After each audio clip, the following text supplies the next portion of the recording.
Bom dia, meu nome é Anderson Ribeiro e sou estudante do curso técnico em Meio Ambiente pelo IFCE Campus Acaraú. E este vídeo seminário faz parte da disciplina de Recursos Hídricos, onde irei apresentar o seguinte tema: a caracterização geral da Bacia do Coreal. Iniciando pelos aspectos gerais, a Bacia do Coreal está localizada na porção norte-ocidental do estado, possuindo os seguintes limites: ao sul da bacia do Portilungá e Acaraú, e a oeste o estado do Piauí. A leste a bacia do rio Acaraú e ao norte o Oceano Atlântico. A linha de costa possui extensão de aproximadamente 130 quilômetros. A bacia hidrográfica do rio Coreal drena os municípios de Barroquilha, Camusim, Chaval, Coreal, Frecheirinhas, Jijoca de Jericoacoara, Martinópolis, Mouraújo, Senador Sá e Uruoca, e parcialmente outros municípios. Inclui Acaraú, Alcântaras, Bela Cruz, Cruz, Granja, Ibiapina, Marco, Meruoca, Morrinhos, Mucambo, Sobral, Tianguá, Ubajara e Viçosa do Ceará. Esta bacia é composta pela área drenada pelo rio Coreal e seus tributários, além de microbacias que se abrem diretamente para o Oceano Atlântico, tais como que são formadas pelo rio Timonha, Tapuiú, Jaguaribe, Pesqueiro e da Prata. Apresenta a rede fluvial densa com fluxo hídrico intermitente sazonal e médio potencial de águas subterrâneas. Esta bacia perfaz um total de 10.600 km² aproximadamente, como mostrado aqui nessa figura. A geologia da bacia é composta por terrenos cristalinos e por rochas sedimentares, onde pode encontrar areias e cacalhos, siltes e argilas, com ou sem matéria orgânica, formado em ambientes fluviais, lacustres e estuarinos recentes dos depósitos aluvionares e de mangues. Na planície litorânea, observa a presença de solos que são agricultáveis, porém com uso de fertilizantes e correção de acidez, bem como sedimentos, ambos com potencial agrícola, mas o solo pode ser erosivo e poucos férteis. Na região central e sudoeste da bacia, predominam solos rasos e com baixo potencial agrícola, suscetíveis à erosão e com limitada fertilidade natural. Apresentam altitude que varia de 0 metros, o que equivale ao litoral, a pouco mais de 900 metros, que se refere à área da Cuesta de Biapaba. As altitudes na sede do município variam de 10 a 120 metros em média. Apresenta a maioria de suas nascentes localizada no Planalto de Biapaba, o qual funciona como divisor com a bacia de Parnaíba ao sudoeste e sul. Em seu alto curso, apresenta declives mais acentuados, com elevado gradiente, e em seu baixo curso verifica a presença de lagunas e lagoas existindo em função da faixa litorânea. O clima é do tipo tropical quente semiárido e os índices pluviométricos apresentam pequena variação entre o alto, médio e baixo curso, com precipitação média anuais em torno de 890 milímetros e temperaturas médias anuais próximas de 25 graus Celsius. Com isso, os tipos predominantes de vegetação são o complexo vegetacional de zona litorânea ao norte, a caatinga arbustiva densa a sudeste e a mata úmida no trecho da Cuesta de Biapaba, a sudoeste da bacia. Agora irei comentar sobre os recursos hídricos. A bacia, que é composta por uma área de cerca de 10.600 km², ela corresponde a 7% do território cearense. Com relação aos recursos hidrológicos, a bacia do Coreal possui um alto rendimento hidrológico em razão de sua elevada pluviometria, a qual, em áreas, atinge valores superiores a 1.000 milímetros. Nesta tabela, podemos observar algumas características hidrológicas do município que compõe esta bacia. De forma geral, ele apresenta as menores amplitudes pluviométricas do estado, com precipitação média mínima anual em milímetros de pouco mais de 1.000 ao norte da bacia e precipitação média máxima anual de pouco menos de 1.350 milímetros, isso ao sul da bacia. A variabilidade na distribuição espacial das chuvas pode observar, por exemplo, a precipitação média no município de Jijoca de Jericoacoara, que está na ordem de 826 milímetros por ano, e no município de Ubajara, da ordem de 1.483 milímetros por ano. Esta tabela também mostra outras informações importantes, que são relacionadas à característica de escoamento e armazenamento das águas, tanto superficiais como subterrâneas. Assim, podemos verificar o deflúvio médio anual, que indica a lâmina média de água que escorre sobre a superfície e está diretamente relacionada a características geológicas, geomorfológicas e de uso e ocupação do solo da região. O volume escoado, que indica qual a contribuição de cada um dos municípios na reservação. E a evapotranspiração potencial, que corresponde à parcela da precipitação que retorna à atmosfera antes mesmo de atingir o solo, ou seja, a parcela que, efetivamente, não é utilizada na oferta. Já sobre essa oferta hídrica, para as águas superficiais, esta bacia caracteriza por possuir poucas intervenções hídricas. Possui um total de 631 reservatórios, destes 170 apresenta área superior a 5 hectares.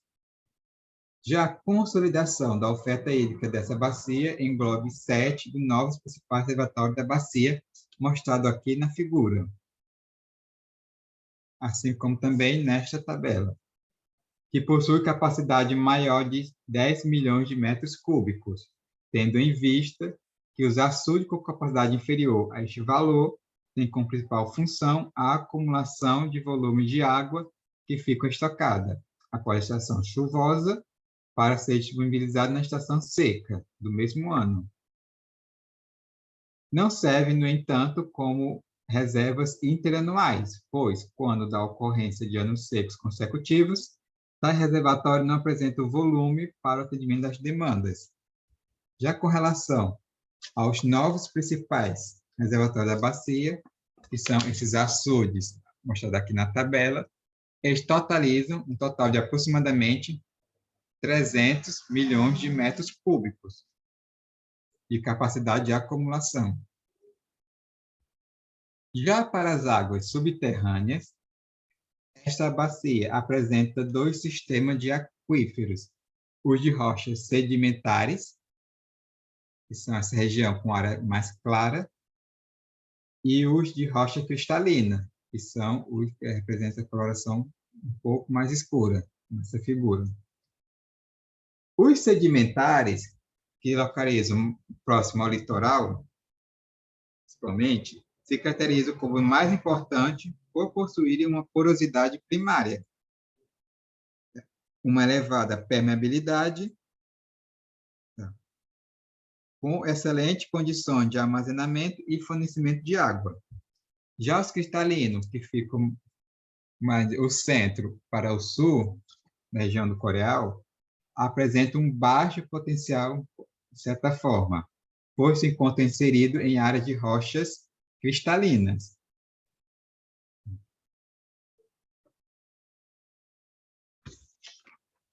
A quantificação e a caracterização das captações de água subterrânea da bacia Então,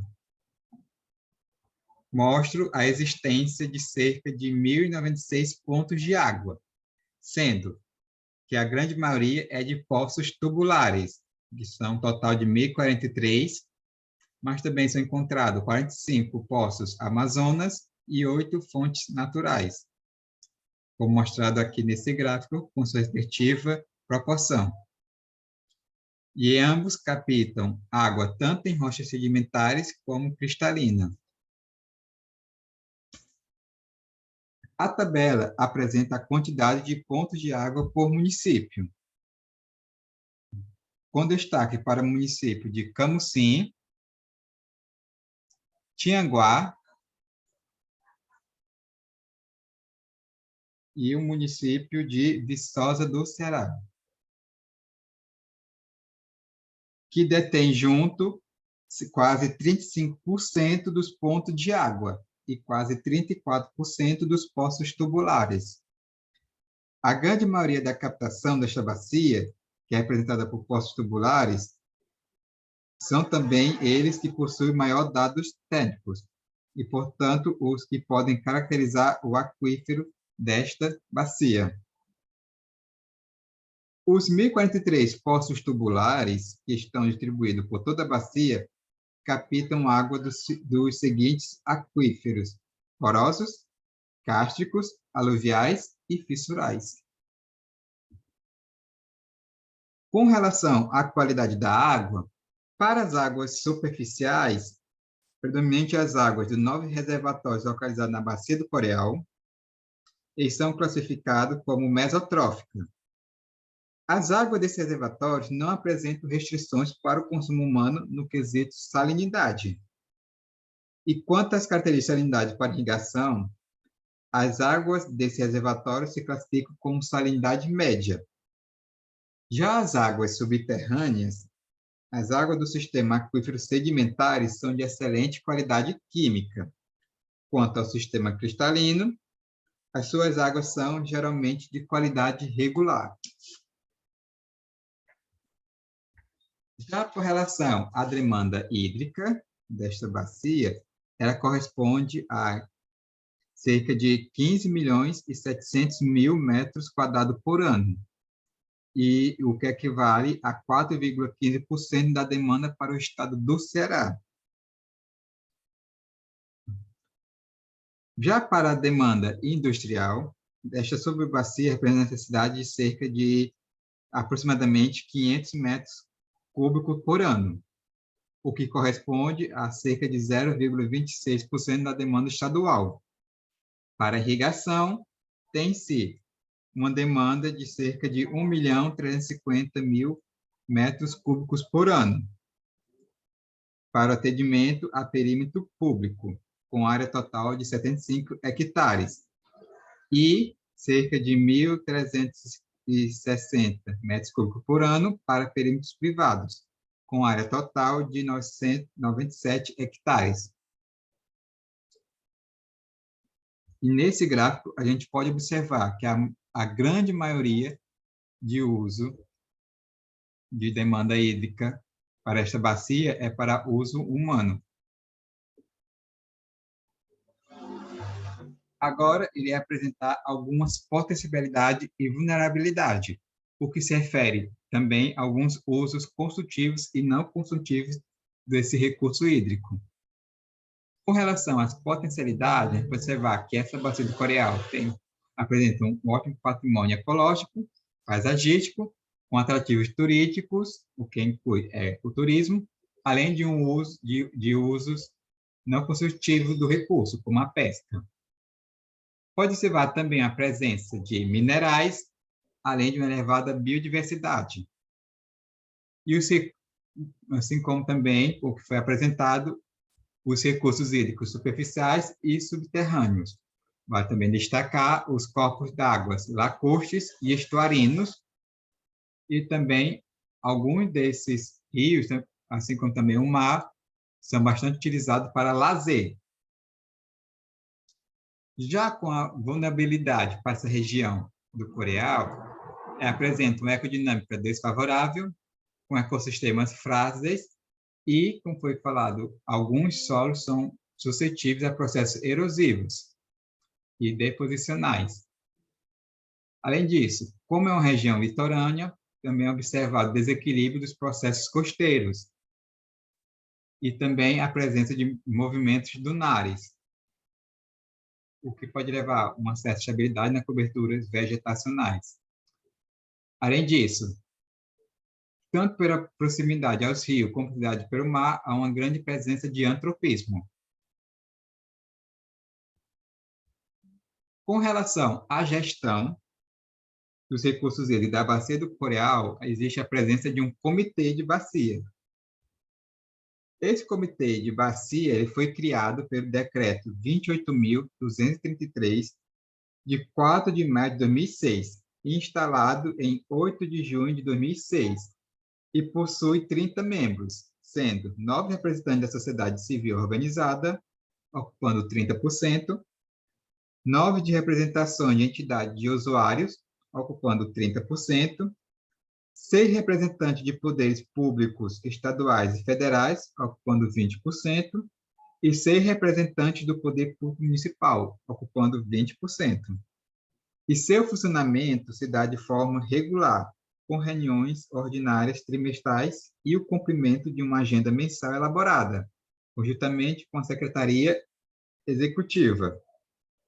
E esse Comitê de Bacia possui como instrumento de gestão de água a Política Estadual de Recursos Hídricos, que foi criada para oferecer os meios de ação necessários para sua implantação, entre eles o instrumento de planejamento, que é o Plano de Recursos Hídricos, o de comandos e controles, que são outorgas e licença de obra hídrica, e o econômico, que é o caso de cobrança pelo uso da água bruta. Agora, ele fará algumas notícias sobre essa região do Coreá.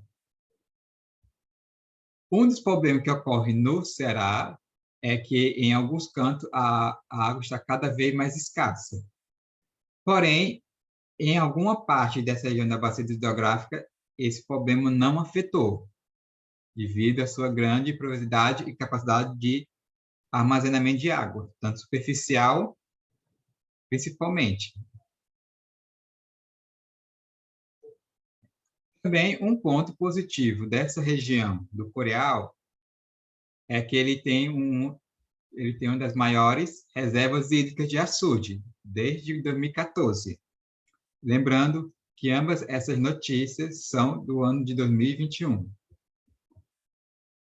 Com isso, encerro a minha apresentação e gostaria de agradecer a atenção de todos.